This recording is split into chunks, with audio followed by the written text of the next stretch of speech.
आज हम कक्षा 9 मैथ सेकेंड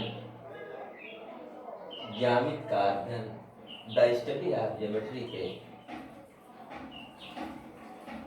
विषय में कुछ महत्वपूर्ण चीजों का अध्ययन करेंगे।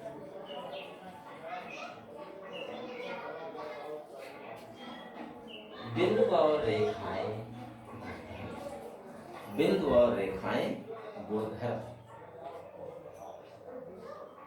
मान लिया रेखा यल तथा बिंदु P है। मान लिया कोई रेखा यल तथा बिंदु P है।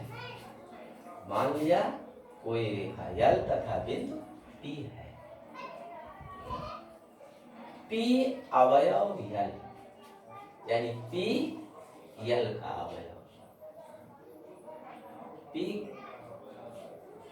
P अवयव अर्थात P यल का अवयव है। इसको हम इस प्रकार कह सकते हैं कि P बिंदु रेखा यल पर है। P बिंदु रेखा यल पर है या यल में P है या यल P से गुजरती है। इसको विभिन्न रूपों में, यानी कि यह दो बिंदु यदि रेखा यल तथा बिंदु P है, P अवयव यल है, P यल का अवयव है। इसको हम कह सकते हैं कि P बिंदु रेखा यल पर है या यल में P है या यल P से गुजरती है। इतनी सारी चीजें।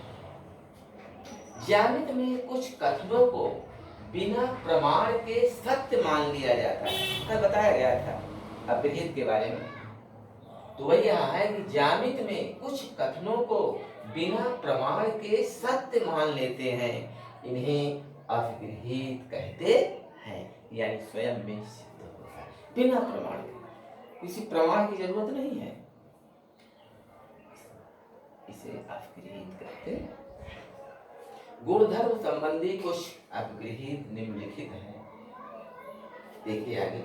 आपतन अपगृहित एक, रेखा में अनंत बिंदु होते हैं। कोई रेखा हो, यही रेखा है, ए भी एक रेखा है, इसमें अनंत बिंदु है।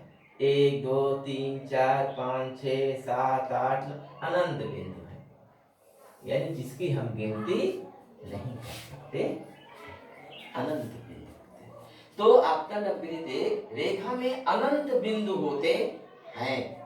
दूसरा है आपतन अपगृहित दो, दिए हुए किसी बिंदु से होकर अनंत रेखाएं खींची जा सकती है। मान लीजिए यही बिंदु है, P एक बिंदु है, इससे होके अनंत रेखाएं खींची जा सकती है। यानी बिंदु P से होकर अनंत रेखाएं खींची जा सकती हैं, जिसकी कोई सीमा नहीं। तो आपतन अपगृहित दो, दिए हुए किसी बिंदु से होकर अनंत रेखाएं खींची जा सकती है। आपतन अपगृहित तीसरा है, दो अलग अलग बिंदुओं A और B से होकर केवल एक ही रेखा खींची जा सकती है। दो बिंदुओं A और B से होकर, एक बिंदु A है और दूसरा बिंदु A है, यानी दो बिंदु A और B से होकर केवल एक ही रेखा खींची जा सकती है, दो रेखाएं। यानी ये दो बिंदु A और B दिए हैं, उनसे होकर केवल एक ही रेखा खींची जा सकती है, अन्य रेखा नहीं खींची जा सकती। A और तो यह है कि दो अलग अलग बिंदुओं A और B से होकर केवल एक ही रेखा गुजर सकती है या खींची जा सकती है। समरेख बिंदु, समरेख, सम माने सम, एक सीधी रेखा, तीन या तीन से अधिक बिंदुओं को, तीन या तीन से अधिक बिंदुओं को समरेख बिंदु कहते हैं यदि उनमें से होकर एक रेखा गुजर सके। यानी तीन या तीन से अधिक बिंदु हैं, उनको हम समरेख बिंदु कहते हैं।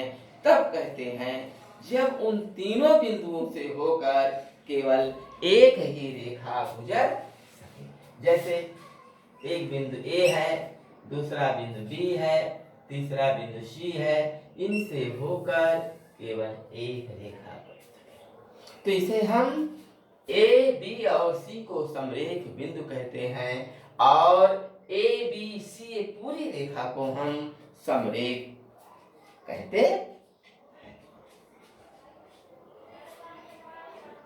समरेख बिंदु और फिर देखिए संगामी रेखाएं, तीन या तीन से अधिक रेखाएं संगामी रेखाएं कहलाती हैं यदि वे सभी एक ही बिंदु से गुजरें। यानी तीन या तीन से अधिक रेखाएं संगामी रेखाएं कहलाती हैं यदि वे एक ही बिंदु से गुजरें। जैसे मान लीजिए एक रेखा ए है, ए बी, दूसरी रेखा है सी बी, तीसरी रेखा है ई, फिर तीन रेखाएं अगर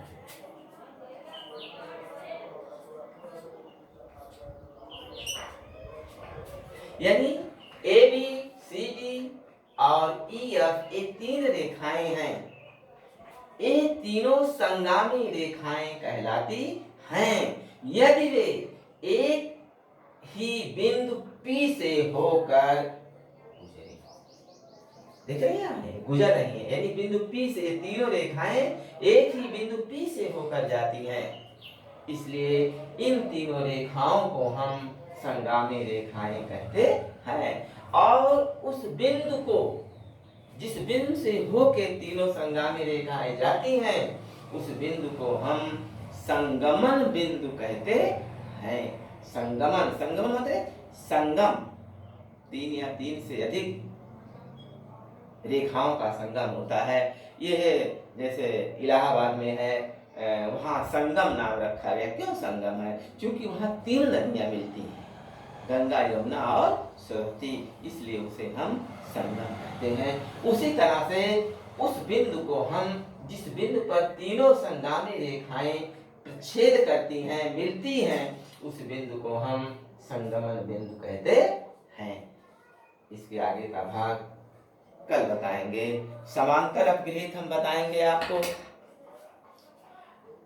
हम कल आपको समांतर रेखाएं, प्रच्छेदी रेखाएं और समांतर अपग्रहित के बारे में अध्ययन करेंगे। धन्यवाद।